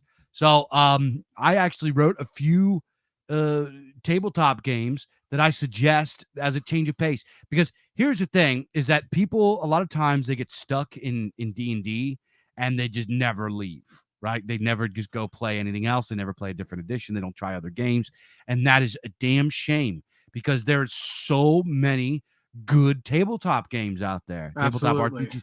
I'm not going to speak on tabletop wargaming because I've played like 40K twice, and I did like another like World War II war game, and I played Necromunda, and like that's the extent of my experience playing tabletop wargaming. So I don't know anything about that. I think it's cool, and I like checking out people's miniatures that they paint, and I think it's cool. I just haven't played it, and I probably won't because it's big time to get into. But so anyway, I wrote down a couple of games that I really suggest that guys check out that are different. I have Axe down here. I haven't played Axe, but it's Adventure Conqueror King system, ACKS. It's actually made by one of our guys. One of our guys made a guy that was like a Patriot dude. Actually, apparently, like used to once upon a time work for Milo Yiannopoulos, but quit and then started a tabletop game company. I don't know what he did, but apparently people really, really like that. Here's another one, Rifts. Have you ever played Rifts? You ever hear of Rifts? Rifts, RIFTS, was an offshoot of the Palladium system. Oh, okay. Palladium, if you guys like crunchy, like tons of rules, craziness, Palladium put AD&D to shame. It was a rules lawyer's fantasy. It was out of control with the rules, but it was actually a really, really cool system. The only reason I don't play it anymore, or I probably won't play it again, is because it takes for fucking ever to make a character sheet. Sheets are like 10 pages long. It's insane. Yeah, my my brother convinced me to play a game of Pathfinder with him. I spent 3 hours making a character sheet and then called it there. I wasn't about it anymore. It's too much. It's too much. It's too much. It's not 1988. We have plenty of time, and there's no other work or distractions or whatever. I don't have time to. Yeah, I got a fucking life. I'm not spending 3 hours making a character. Yeah. Another game that I suggest. Speaking of D&D clones, a little game called White Box, and White Box is really cool because it is original OG like White Box D&D in a book that you can buy off of Amazon for like $8. That's fucking pretty rad. And it has everything you need in it. It has all of the rules, classes, races. It has combat rules. It has all the magic. It has the monsters. It has everything you need to play a complete game of D&D for $8. I love that. And it's in a little book. It's like 5 inches by 8 inches, like That's 5 by 8 awesome. book. It's dope. I love it. I think it's great. And also I think it has both as like the THACO and the ascending armor classes. Okay. So you could use either. Next one I suggest. This is a really cool one that might be kind of offbeat. And I don't know if guys would really want to play this, but I had a lot of fun playing it. TSR Marvel Superheroes was a tremendous game. That is weird. It used a percentage dice system. And it was cool because you could completely make your own characters, had all their own different powers and abilities and whatever, and just completely make up your own world and use none of Marvel. And it was just so fun. That sounds like something I could really enjoy playing. Yeah, it was the system was very, very simple. You could roll up a character in no time. The combat is a lot of fun. It was a great game. And the TSR Star Wars was also a really cool game. It used, I believe, a D6 system, which is really cool. And then finally, I have a suggestion. I want to talk about Call of Cthulhu. Yep, for sure. Call of Cthulhu game, which is really awesome. Shade Master says, he wants me to give him a shout out here real quick. 1 second. He says, MG, he said he made something. Shade Master, drop your link in the chat so I can bring it up for everybody. Check it out, what you did. So the final one that I have, and this was another TSR game. This was Gamma World. I've never heard of that. Gamma World was this gonzo sci-fi fantasy barbaric savage worlds kind of game where you rolled up a character and like there were mutants and monsters and demons and like all of the above, and there was a radiation factor in it. That sounds right up my alley. It was awesome. And what was hilarious is in the handbook, when you're rolling up a character, you would like roll up like mutations and all this kind of stuff, and sometimes you would roll up a character that was like really messed up, like just like a mongoloid. Yeah, the picture was like this weird big lipped like kind of like reptilian looking creature, and it's like its arms were legs and its legs were arms, and it was like if your creature is too mutated for the world to play in Gamma World, then it must be discarded. Pretty much it's saying like if you roll up a character that's too retarded, you could throw it in the garbage, die. You could terminate it and start over. So this, this topic brings something up for me. You have a game of your own that you've been working on. Yeah. So in addition to Mr. Fornelius Nolan in the chat, our dev, shout out to him. We are working on a video game called, it was originally called Legends of Hyperborea, and we changed it to Grim Earth. And this is part of an IP that we're building called Grim Earth. And it is a tabletop game that is of my invention. And for you guys that read BIZARCAST, you guys that read BIZARCAST, you guys will be familiar with my character Lucius Lex. Lucius Lex is from this world. So I have like all of these things in like going into this world. So we've played this several before, times, yeah. Through the evolutions of its existence. Mm-hmm. And now correct me if I'm wrong, but Lex or Lucius Lex is one of your preferred go-to D&D characters from old, isn't he? Lucius Lex started out as a D&D character. Yeah, I've played alongside Lucius Lex many times. Yep. Grim Earth is fun. I love the lore. Would you be cool with dropping some lore? Yeah, sure. First of all, Grim Earth is a 3d6 system. It doesn't use d20s. It just uses d6s. I wanted to design it so anybody that picked up a book could just like raid their Yahtzee box for dice to play it. You know what I mean? I didn't want to have it so you got to go get all these special dice and special papers. You can literally write the character down on a piece of note paper like the old school D&D. And it's super easy to make a character really fast. Yeah, right? And the character sheets that we have I know you pointed out you like this. The character sheets that we designed for it have all of the formulas to. Oh yeah, right there for how to come up with your stat blocks. Yep, you barely need to look at the book at all. Yeah. If you don't want to look at the book at all and just make a generic character, you can. You don't need it. All you need is a character sheet in 3d6. I love that. Yeah, I thought that was a pretty cool, like, little innovation that we had. So, the lore behind Grim Earth is, first of all, there's like several ages of Grim Earth, and oh man, I don't want to spend too much time yakking about it because I could like literally go off on an hour talking about the lore of Grim Earth. You remember I wrote the core book for Grim Earth? Yeah. And I was like a maniac for like 4 days. Yeah, this is one of your hyper obsessive expulsions of lore. I'm such a fucking maniac with that, dude. Like,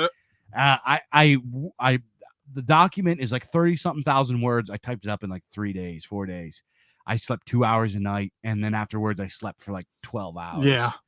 It was like, that's how much of a psycho I can be with my creative, like, I remember it obsessions. was insane. Yeah. Yeah. Well, why don't you just give us like a basic overview of the lore? Yeah. Okay, so in the age of Grim Earth, when you buy first of all, I am going to include the core book is just going to be basic rules now. I chopped out a lot of the lore. I'm gonna put the lore in different books so people can choose which age to play in. The story of Grim Earth is that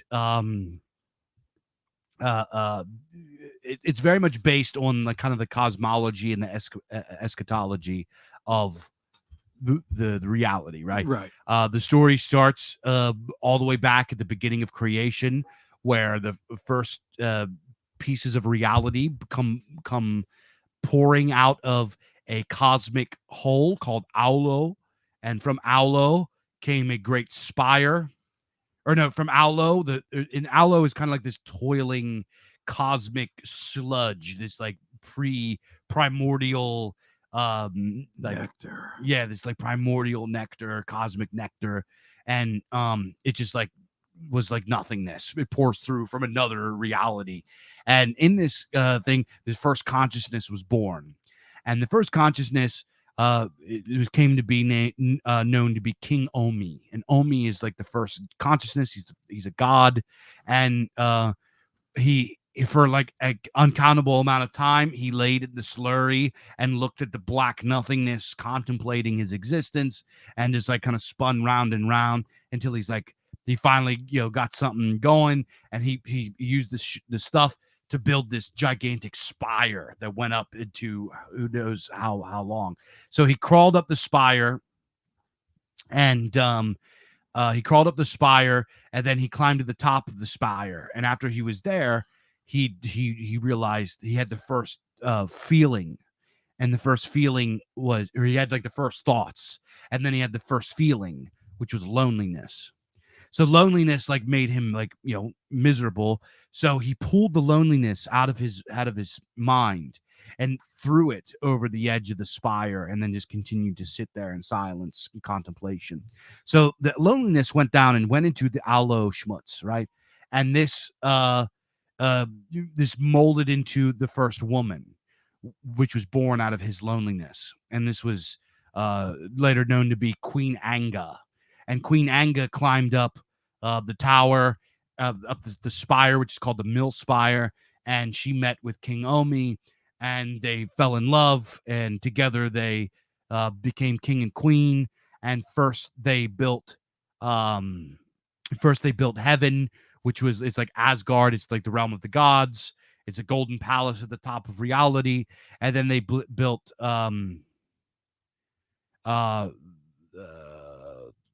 Mirkwood, the lowest realm, which is like kind of like the underworld where like, this is where like evil is, right? Right. And the first beings that they created. So what happened was they had a tree planted in heaven, and then it laid acorns, and he took the acorns and he went and he planted these acorns on these different levels of creation that he makes. The first level in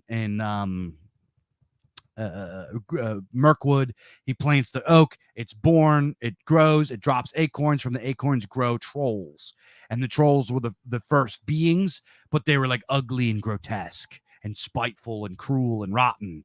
And then he builds Earth, which is our like Midgard. He plants a thing, and then humans are born, and they're not as cruel and spiteful as the trolls. They're better, but they're not as good as they can be. But Omi likes them. He loves them. He's like, I did a good job here. And then he goes to a third realm and he builds Hearthsela, and he births a race of giants that are perfect, and these are the ones he loves most. And then some stuff happens.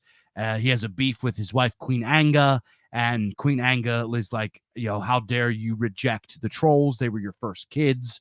And he's like, they're ugly and cruel. I curse them.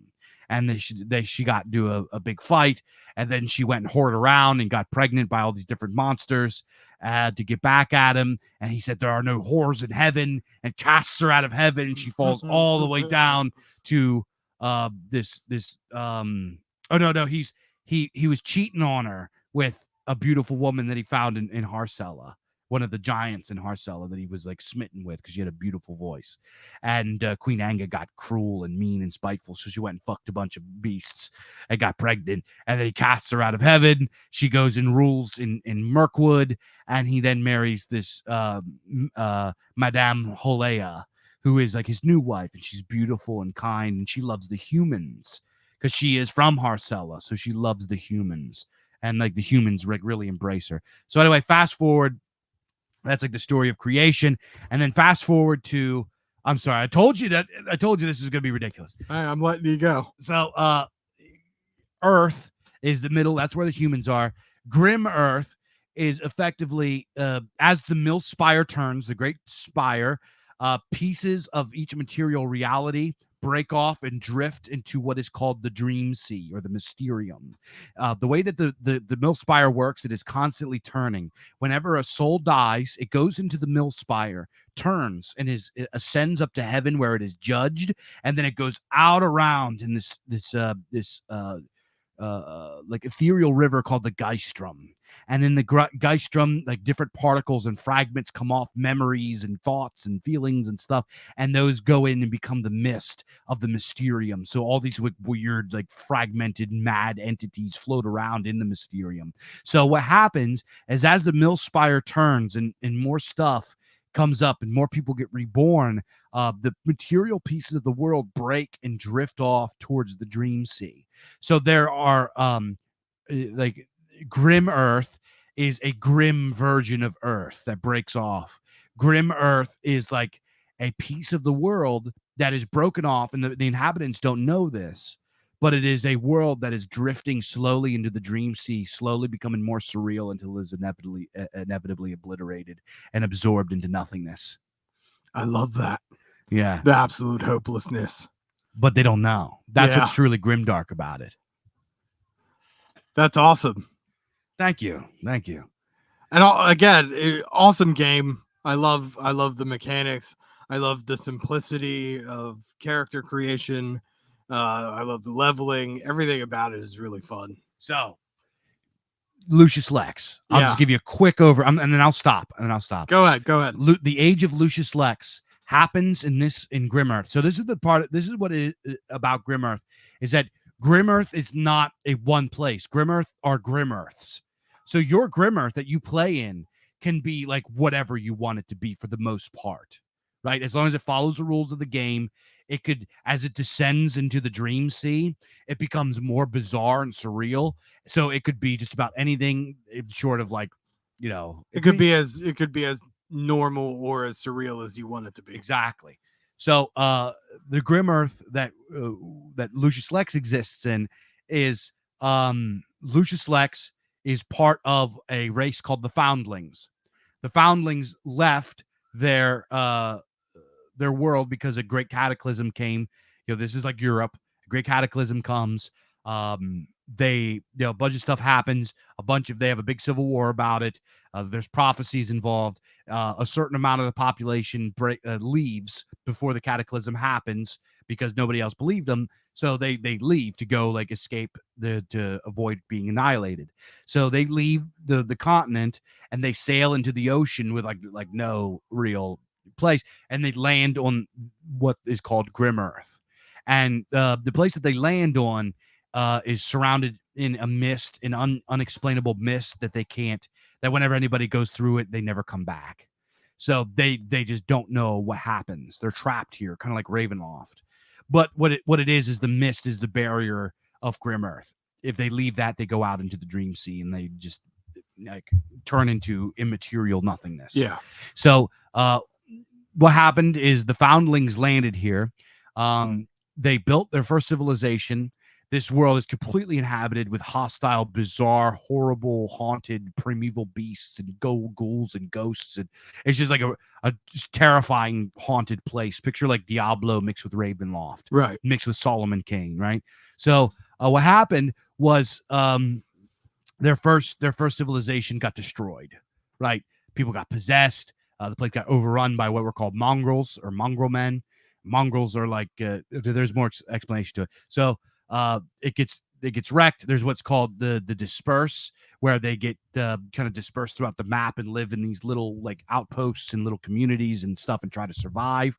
And everything that they knew about their previous civilization is lost. They forget the name of the gods. They forget a lot of technology. The only technology they really use is the technology that they still have that are artifacts. And on top of it, they begin to find they begin to find antediluvian civilization that's many tens of thousands of years old, like these like crumbled temples and gigantic structures that are just unfathomably large of this civilization that was at one time advanced. And they uncover that this civilization was them, that these were their ancestors. So they begin to rediscover themselves through the ruins of this antediluvian civilization. So there's this like weird mix of like 16th century medieval, like Age of Sail, like buff coats and muskets, flintlock muskets and sabers and art, like full plate mail, like all this shit with like weird magic, like weird technology that blurs the lines between magic and technology. So there's that stuff. And Lucius Lex exists before what is called Mannheim. So after the dispersal, the foundlings finally established what is called Mannheim. And Mannheim is the home of men. And they build this like fortress city-state, and they establish what is called the Tavarian Order, where they have effectively like these Crusader Marines that are sort of like 40K Space Marines, but medieval. And their entire job is just exterminate as much of the evil as possible. And they're pretty successful at it, so that they become sort of prosperous. And there's different ages within Mannheim, etc. But Lucius Lex exists before the establishment of Mannheim, like a few decades before. And I'm not going to give any deep lore because this is going to come out in the Lucius Lex stories, but read the Lex stories. So he exists in the time where there is no Mannheim. There are no institutions. There are regional lords. A lot of them are corrupt, and it's just like a fucked up time to be alive. And mankind just kind of cowers in fear and has to pray for mercy. And it's just completely at the mercy of this haunted, dangerous realm. And Lucius Lex is Lucius Lex is mankind's monster against the forces of evil that seek to destroy mankind. Excellent. Amazing. And one of the things I really like about the game, the mechanics of the game, in the character creation, that you don't really see in any other tabletop games, is that you have to roll to find out your social status. Yeah. So in the beginning of Grim Earth, when you to be a citizen of Mannheim, there are what are called houses, right? You have to roll your station of birth, which is you have underborn, who are like, you are without a house, untouchable. You are one of the untouchables. You are either a laborer or a servant or a slave. There's like very little else, or a street urchin, or you go live in the wilderness or something. That's all that you really have for you. Right. After that are what are called, I forget what they're called. Something houses, which are your this is where most of the houses are. Most houses, which are like clans, are they are one time part of the higher houses, which are called sire houses, but they were like broke off or splintered or whatever. They're like a lesser house. And that's what like makes up the majority of the inhabitants of Mannheim. And then you have the 5 sire houses, who are kind of like, they were the founding lineage of Mannheim, which has been around for like 1,000 years at this point, or a couple thousand years.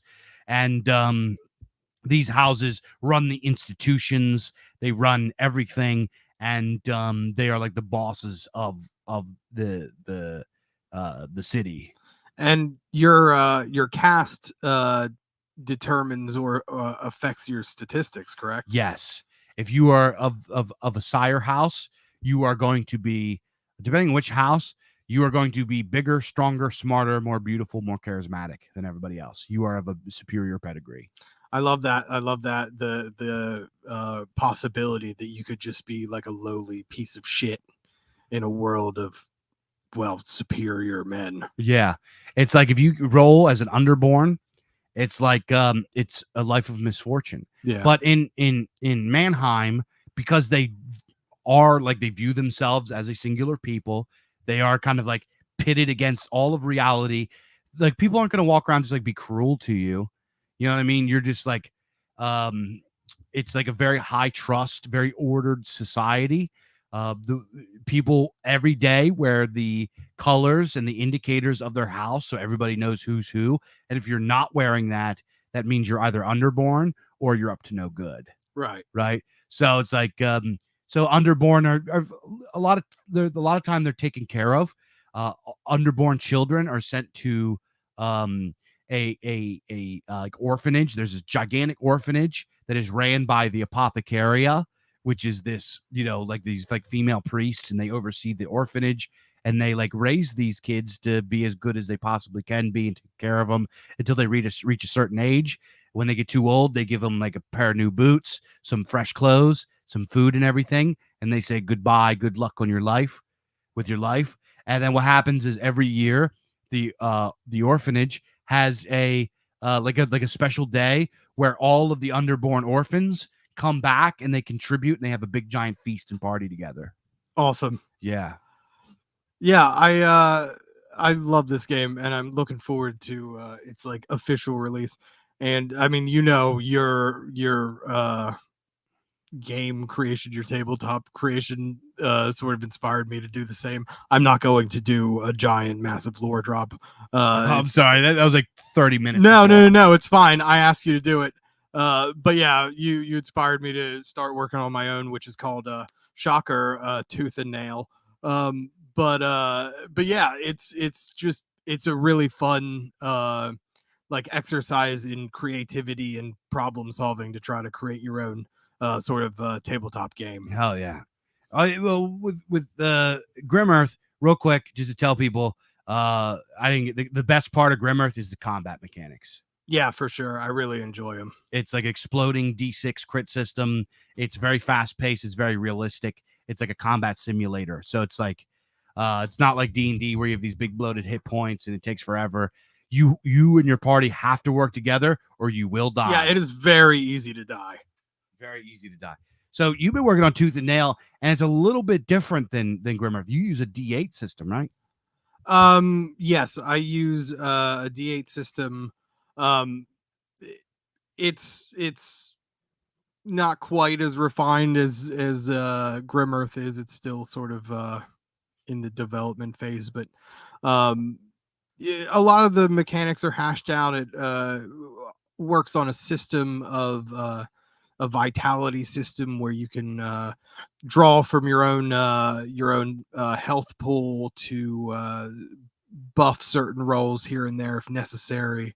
It sort of functions on a sacrifice versus reward system where you can perform better at the expense of your own well-being if it comes to it. But yeah, just making the game has been really fun. Very challenging. Mm-hmm. Yeah, probably the toughest part of making the game is balancing the mechanics. Yeah.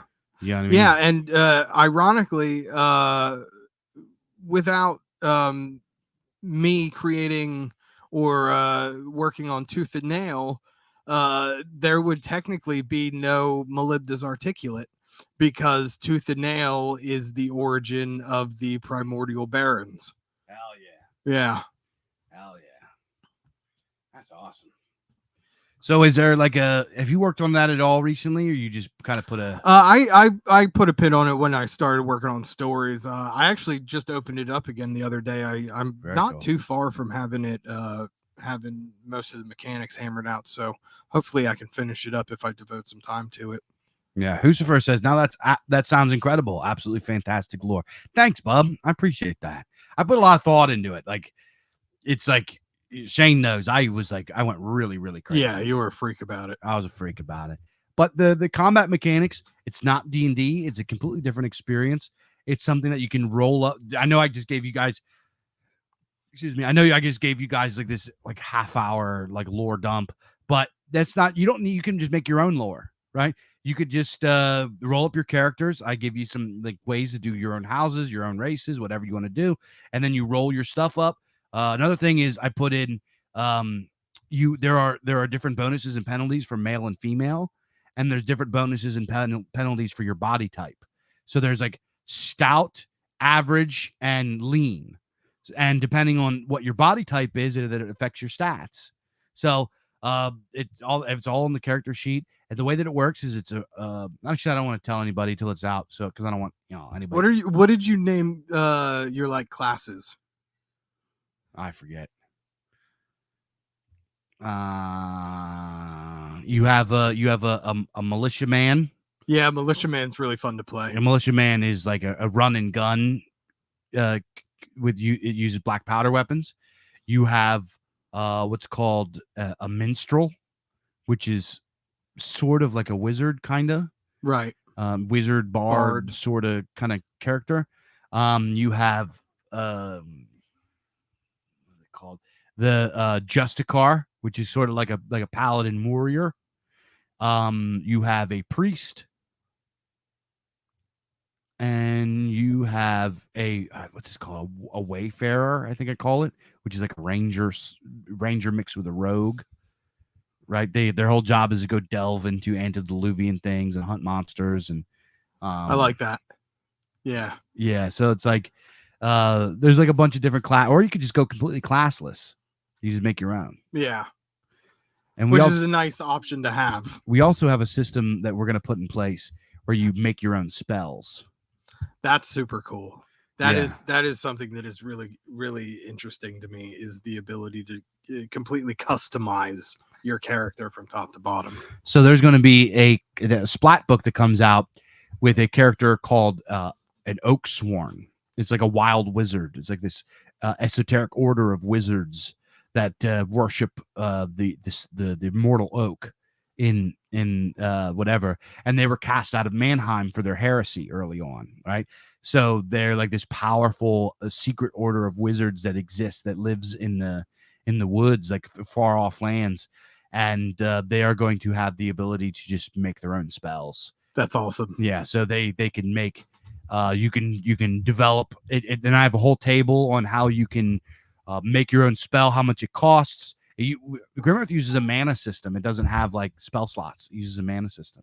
So you determine how much the spell costs. You determine area effect, how it's delivered, whether it's a missile or something summoned or whatever, blah, blah, blah.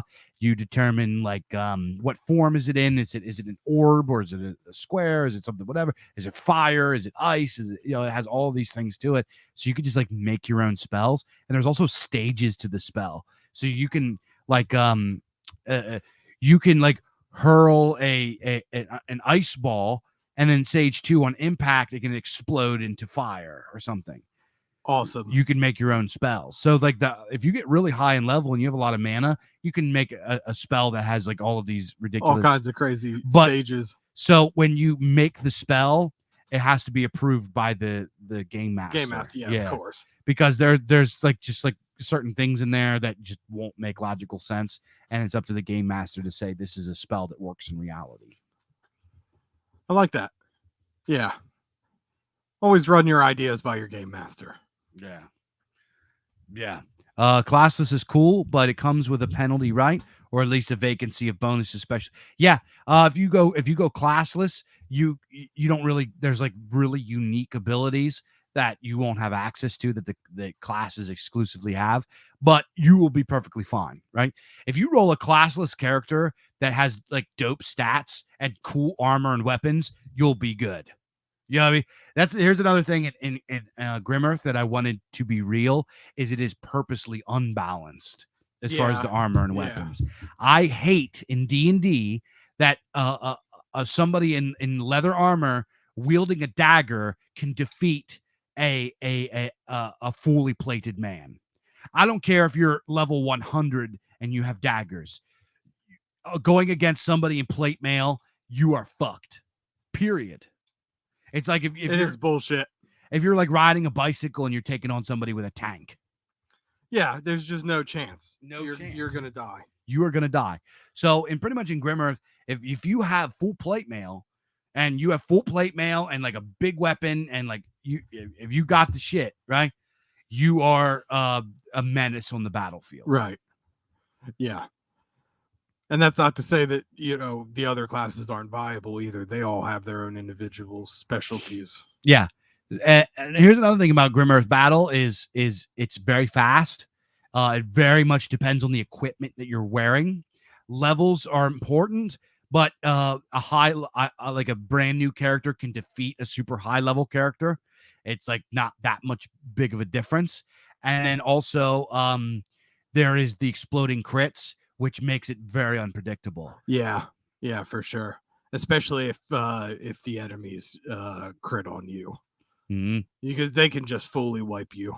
Yeah, exactly. Like certain, like now, obviously, if you have like a little puny, like if you have a dagger, like unless you roll some sort of like something absolutely ridiculous, you're like, unless you're fighting somebody that has no armor. Yeah. You're like not going to do shit. But if you have a large weapon, first of all, spears in Grim Earth are super designed viable. Are like, you know, you have range, you have speed, you have reach. Yeah, so it's like it's a really dope weapon. It does good damage. Yeah. So it's like if you running spear and shield in Grim Earth is like cream of the crop. Yeah. You know what I mean? Yeah, it's definitely the way to go. We're going on 2 hours. You made me talk about Grim Earth, but I'm sorry. That's on me. Hey, I think they enjoyed it though. Yeah, what do you guys think? You guys gonna buy Grim Earth when it comes out? Hit 9 in the chat if you're excited for Grim Earth. Oh yeah. Also, the video. We have a video game coming out. You know, it's like the video game going with. Hopefully, it inspires people to go buy the BIZARCAST books and inspires people to go play the Grim Earth tabletop game. And it's just, I wanted to create something that was like, you know how 40K is this like all encompassing thing. We're gonna dip our toes into everyone's water. Yeah. We're gonna take a sip. A sip and suck. We're gonna take a sip from everybody. We're gonna sip on your toesies. Oh man, that's very, very cool. So yeah, we're building an IP that is completely like in the hands of our guys, that comes out of our communities and represents us and doesn't have any pause or crap in it. And there's gonna be a video game, there's gonna be a tabletop game. We were talking about a card game at one point. Like there's gonna be lots of stuff involved with this. We're gonna have our own minis. Like we're going hard with this. We want to build our own, because that's the thing now, is that these big giant corporations, they have IPs, they have intellectual property, and they milk everything they can out of it. They have games and books and this and that, blah, blah, blah. And I was like, we have to have our own. So I started Grim Earth. And Grim Earth, like I said, video game. It's going to have books. It has its own tabletop game. It's going to have its own minis, maybe its own card game. It's gonna be a big thing, and I'm gonna be encouraging other authors to write books in it and create new characters, and it's gonna be expound on the lore. It's gonna be like the Black Library. It's gonna be awesome. I hope so. I hope people like the mythos of Grim Earth. Yeah, I hope people like it. I hope it catches on and everything, because I've been like thinking about this for like years. There's a culmination of like untold years of Dave brainstorming. You know what I mean? Like yeah. Grim Earth is like the game mechanics are something that I've been working on since I was in high school. Like the story is something that I worked on for a long. This is like my magnum opus This is like my magnum dong. This is my. I'm not gonna say it. Say it, Nah. coward. Oh yeah. So Hoop Server says, if you do a card game, holler at me on Telegram. Been playing CCGs since I was a child and have some cool ideas. Absolutely, I'd love to. I'd love to brainstorm. So guys, I'm just like I'm all in on work. You know, I'm tired of saying we need this or we need that and blah, blah, blah. How about instead of saying we need this, we say I do this, or we say I support this. No more. You know, no more complaining about what the retards in pop culture are doing. No more complaining about the pause garbage. We can and we are creating our own. And it's just as good and if not better than the mainstream stuff. So support your local game devs, support your local authors, support your local creators that are actually building tangible content that you can buy and support and everything. Because let me tell you guys something. How much your dollar, like when you buy from Wizards of the Coast or you buy from Amazon or you buy from Netflix or whatever you give them, that means nothing. Your peasant credits mean nothing. They will continue to do their thing with their ESG money. And, you know, obviously they need enough peasant credits to keep going, but it doesn't matter if you boycott them or quit. What does matter is if you buy my books. You know what I mean? Like, and I'm not saying this just to like guilt you into buying my books. You are gonna like my books. Buy our books. But when you buy BIZARCAST books, that's like a fucking game changer, dude. You buy from the store, like when I sell books from the store, my profits are like double than what they are from Amazon. That money goes right back into doing awesome shit, and it pays. You know, I mean, obviously it helps me survive. But number two, it also. Dude, look at you guys out there that have been paying close attention to the stuff that your boy old Dave's been doing. I started all of this with $200. And now I'm coming out with games. I've got multiple books.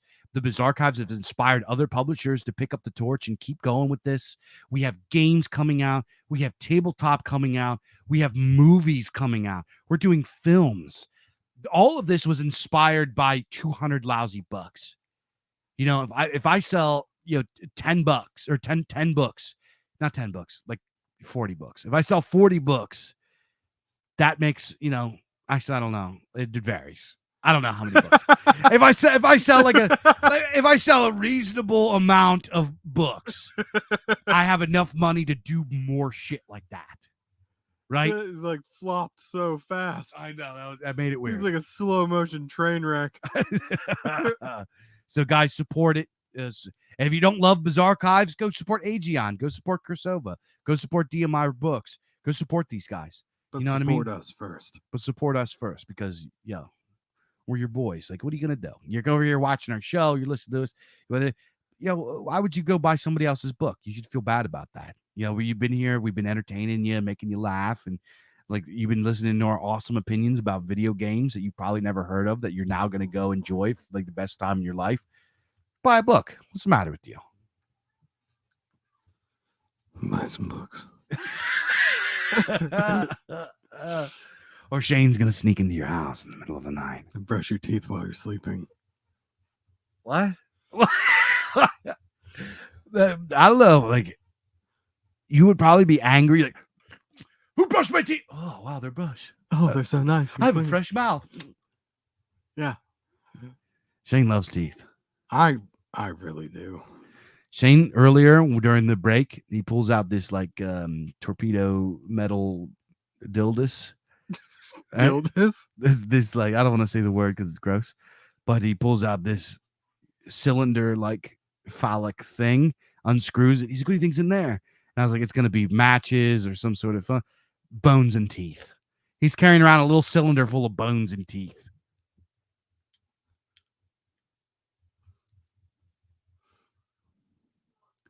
No, I'm not.